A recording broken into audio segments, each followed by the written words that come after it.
Méditation du Père Amon, samedi après les cendres. Méditation pour le matin.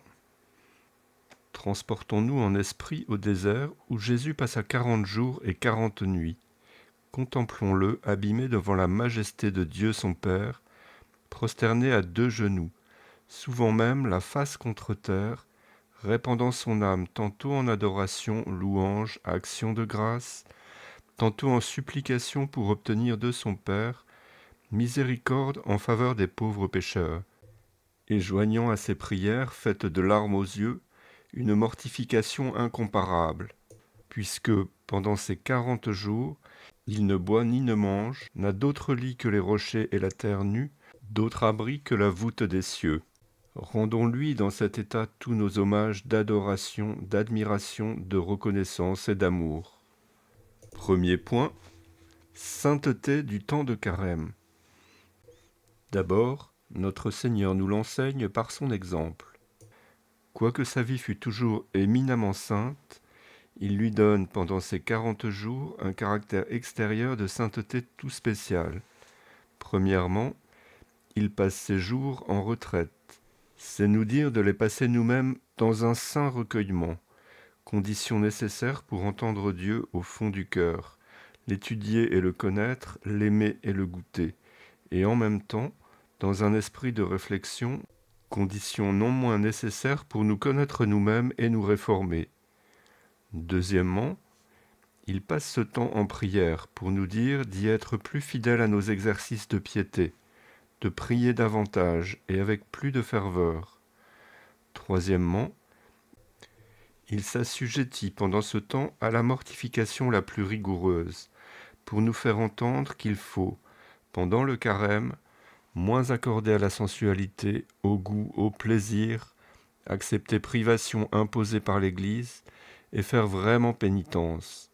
C'est ainsi que notre Seigneur, par son exemple, nous enseigne la sainteté du temps de carême. Et cet enseignement du Sauveur est confirmé par celui de l'Église. Car pourquoi ces prédications plus fréquentes, ces exercices religieux plus multipliés ? Pourquoi ces privations prescrites, sinon pour nous dire qu'il faut sanctifier ces jours par la pénitence ? Ô béni soit l'Église de cet enseignement. Dans le cours de la vie, nous oublions si facilement la pénitence. Nous avons grand besoin d'y être rappelés chaque année, car la pénitence nous est indispensable, soit pour expier nos péchés passés, soit pour prévenir les rechutes où notre faiblesse nous entraîne infailliblement. À tous ces enseignements sur l'obligation de passer saintement la sainte quarantaine, s'ajoute une raison puissante, tirée des grands mystères de la passion et de la résurrection du Sauveur, auxquels le carême sert de préparation.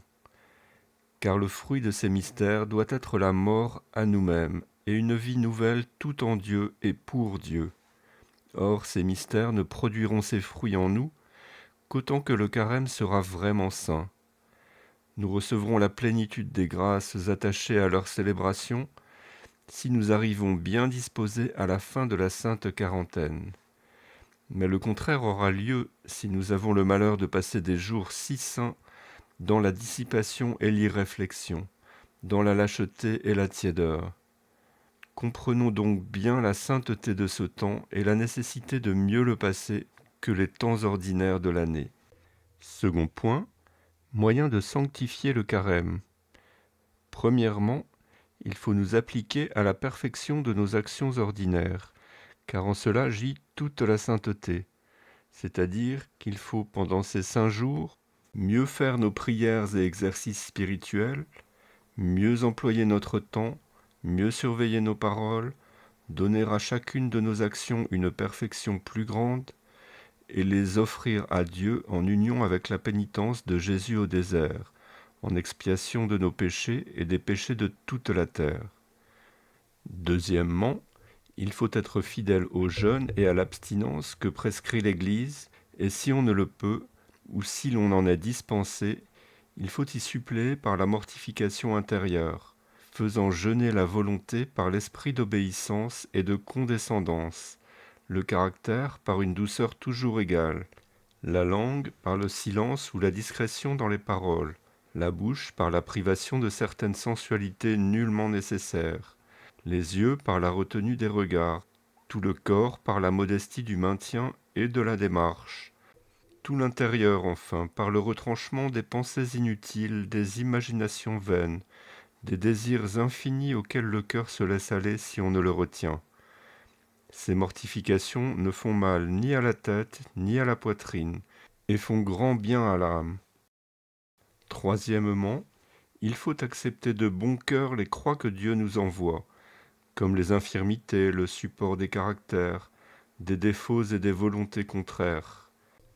Quatrièmement, enfin, il nous faut préciser un défaut particulier dont nous poursuivrons la réforme pendant tout le carême.